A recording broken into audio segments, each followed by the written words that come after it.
The problem of evil and suffering is one of the most profound and enduring challenges to Christian faith. For centuries, believers and skeptics alike have grappled with the question: if God is all-powerful, all-knowing, and perfectly good, why does evil exist? Why is there so much pain and suffering in the world? This question, often called the problem of evil, has prompted deep reflection, debate, and a wide range of responses within Christian thought. Exploring these responses not only reveals the depth of Christian theology, but also offers insight into how individuals and communities find hope and meaning amid life's trials. To begin, it's important to understand the nature of the problem itself. The problem of evil is often framed as a logical or philosophical challenge. If God is omnipotent, he has the power to prevent evil. If God is omniscient, he knows when and where evil will happen. If God is omnibenevolent, he would want to prevent all evil. Yet, evil and suffering are undeniable realities. How, then, can such a God exist alongside so much suffering? This tension is not merely abstract. It becomes painfully real in the face of tragedy, personal loss, or witnessing injustice in the world. Christian responses to this dilemma are diverse and nuanced. They range from philosophical arguments to deeply personal reflections on faith and trust in God's character. At the heart of many responses is the conviction that, despite appearances, God remains good, loving, and sovereign. Let's explore some of the main ways Christians have sought to address the problem of evil and suffering. One of the earliest and most influential responses is the concept of free will. This argument, often associated with early church fathers like Augustine of Hippo, suggests that God created human beings with genuine freedom, the ability to choose between good and evil. For love and goodness to be real, they must be freely chosen, not coerced. However, this freedom also makes evil possible. When humans choose to act selfishly or harm others, suffering results. In this view, much of the evil in the world is a consequence of human misuse of free will, not a reflection of God's will or character.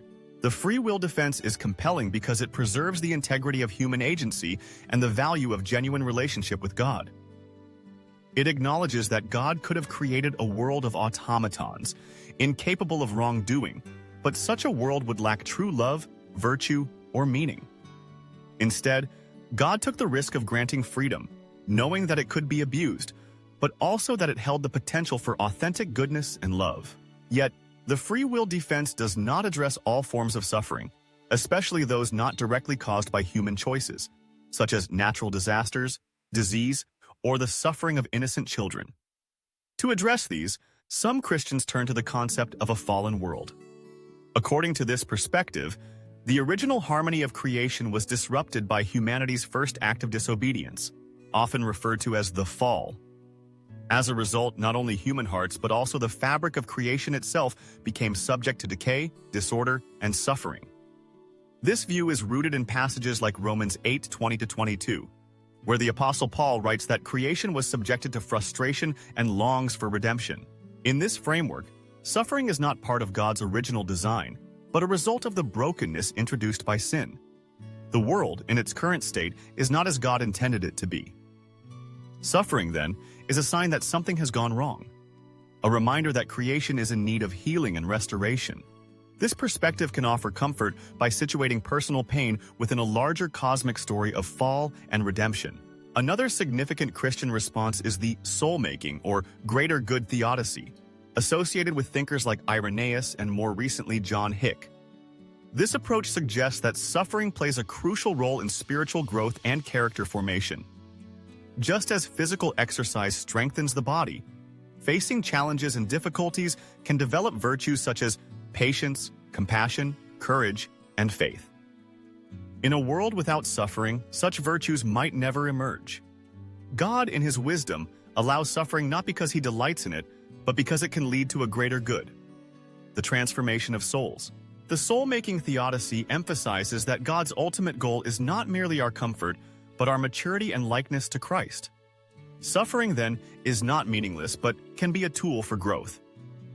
This perspective finds support in passages like James chapter 1, 2-4, which encourages believers to consider it pure joy whenever you face trials of many kinds, because you know that the testing of your faith produces perseverance.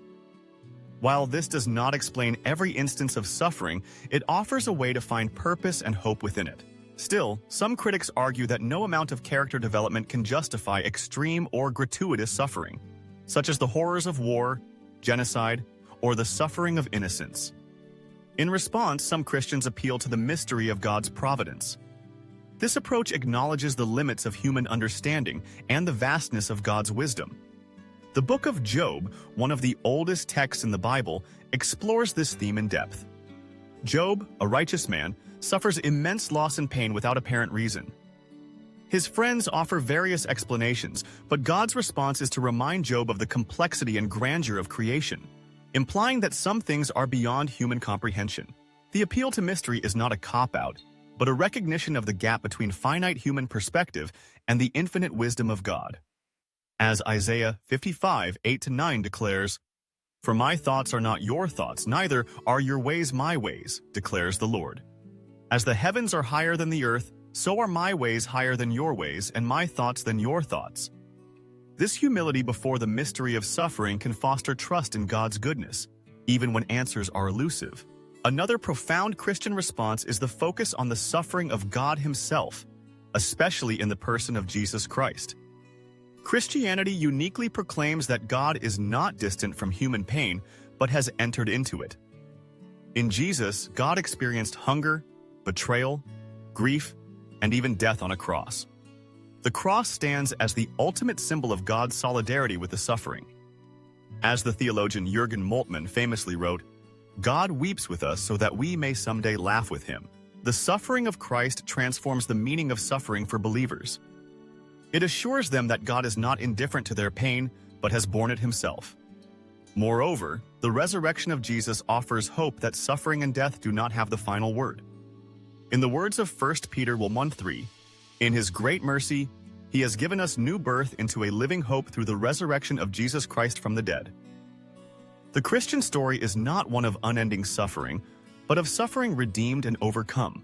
This hope is further reinforced by the promise of ultimate restoration.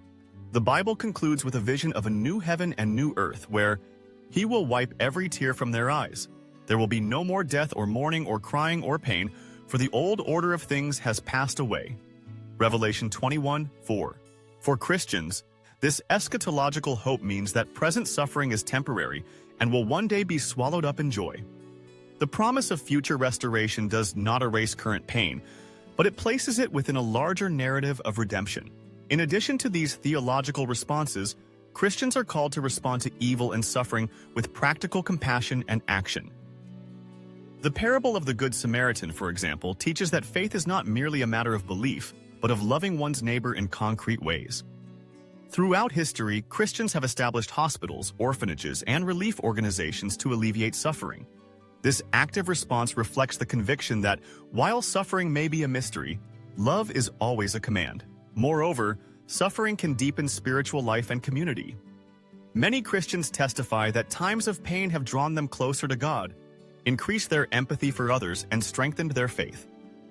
The Apostle Paul, who endured great hardship, wrote in 2 Corinthians 1:3-4 that God comforts us in all our troubles, so that we can comfort those in any trouble with the comfort we ourselves receive from God.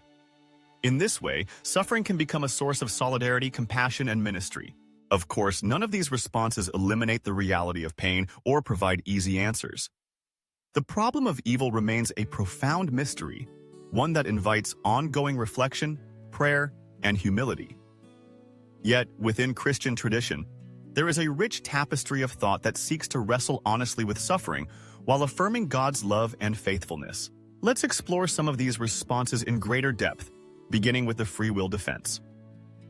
Augustine, one of the most influential Christian thinkers, argued that evil is not a substance or thing in itself, but a privation, a lack of good. God, he insisted, created everything good, but gave humans the freedom to choose. Evil arises when creatures turn away from the good that God intends. In this sense, evil is parasitic on good. It is the distortion or absence of what should be. This insight has profound implications. It means that evil is not an independent force rivaling God, but a corruption of the good. Moreover, It underscores the seriousness of human responsibility. While God permits freedom, He does not desire evil. The possibility of evil is the price of genuine freedom, and God's respect for human agency is itself an expression of His love. Yet, as noted earlier, not all suffering is the result of human choice. Natural disasters, disease, and other forms of natural evil raise further questions. Some theologians suggest that the laws of nature, which make life possible, also make suffering possible. For example, the same tectonic activity that creates fertile land can also cause earthquakes. The regularity and predictability of natural laws are necessary for a stable world, but they can also result in tragedy. In this view, the possibility of suffering is built into the very structure of creation. Others propose that spiritual forces of evil, what the Bible calls Satan or demonic powers, play a role in the presence of suffering. While this perspective is less prominent in modern Western thought, it remains significant in many Christian traditions. The New Testament portrays Jesus as confronting and overcoming these forces, suggesting that evil is not only a human or natural phenomenon, but also a spiritual one. The Soul-Making Theodicy, as developed by John Hick and others, builds on the idea that God's purpose is not merely to create a paradise, but to shape mature, free, and loving beings. Hick argues that a world without challenges would be like a hedonistic paradise, pleasant but shallow. Instead, God allows hardship as a means of soul-making. This process is not automatic. Suffering can lead to bitterness or despair as well as growth. Yet, it creates the conditions for moral and spiritual development. Critics of the Soul-Making Theodicy question whether the ends justify the means, especially in cases of extreme suffering. Is it fair for innocent people, especially children, to endure pain for the sake of someone else's growth? Proponents respond that God shares in human suffering, and that, in the end, all wrongs will be made right. The hope of resurrection and restoration means that suffering is not the final word. The appeal to mystery, as seen in the book of Job, is perhaps the most honest response to the problem of evil. Job's friends offer various explanations for his suffering, but God ultimately rebukes them.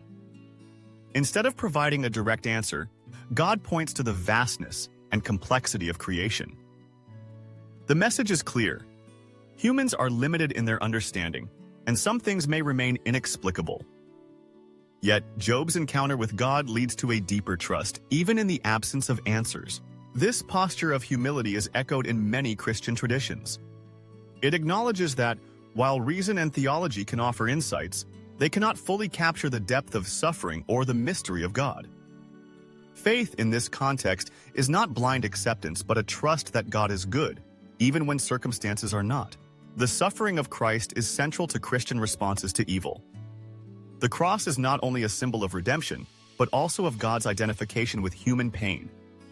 In Jesus, God enters into the depths of suffering, taking upon himself the weight of sin and evil. The resurrection, in turn, is the declaration that evil does not have the final victory. This narrative provides both comfort and hope. Comfort in knowing that God is present in suffering, and hope that suffering will ultimately be overcome. This perspective has inspired countless Christians to endure hardship with faith and to serve others in love. The early Christians, for example, were known for their care of the sick and dying during plagues, risking their own lives out of compassion. Throughout history, Christian communities have been at the forefront of efforts to alleviate suffering, motivated by the example of Christ. In practical terms, Christians are called to respond to suffering not only with theological reflection, but with action. The command to love one's neighbor includes caring for the wounded, feeding the hungry, and standing against injustice. This act of compassion is seen as a participation in God's work of healing and restoration. Suffering can also be a catalyst for spiritual growth. Many Christians report that times of pain have deepened their relationship with God, fostered empathy for others, and clarified their values. The experience of suffering can strip away illusions of control and self-sufficiency, leading to greater dependence on God. As the Apostle Paul wrote, "When I am weak, then I am strong," 2 Corinthians 12:10. At the same time, Christian tradition recognizes the importance of lament, honest expression of grief, anger, and confusion. The Psalms are filled with cries of anguish and protest, yet they often end in trust and hope. Lament is not a lack of faith, but an act of bringing pain before God, trusting that He hears and cares. Ultimately, Christian responses to the problem of evil and suffering are rooted in the conviction that God is love, even when circumstances are difficult. This faith does not eliminate questions or pain, but it offers a framework for hope and resilience. The story of Christianity is not one of escape from suffering, but of redemption through it. In summary, Christians have developed a range of responses to the problem of evil and suffering. The free will defense emphasizes human responsibility and the value of genuine love. The fallen world perspective situates suffering within the broader narrative of creation, fall, and redemption. The Soul-Making Theodicy highlights the potential for growth and transformation amid hardship. The appeal to mystery acknowledges the limits of human understanding and the depth of God's wisdom. The focus on the suffering of Christ assures believers that God is present in pain and offers hope of ultimate restoration. Finally, the call to practical compassion and solidarity reflects the belief that love is the proper response to suffering. These responses do not provide simple answers, but they offer resources for faith, hope, and action in a world marked by pain. The Christian story affirms that suffering is real, but not ultimate, that evil is powerful, but not victorious, and that God's love endures, even in the darkest moments. For believers, this faith is not merely a theoretical solution, but a source of strength, comfort, and purpose in the face of life's deepest challenges.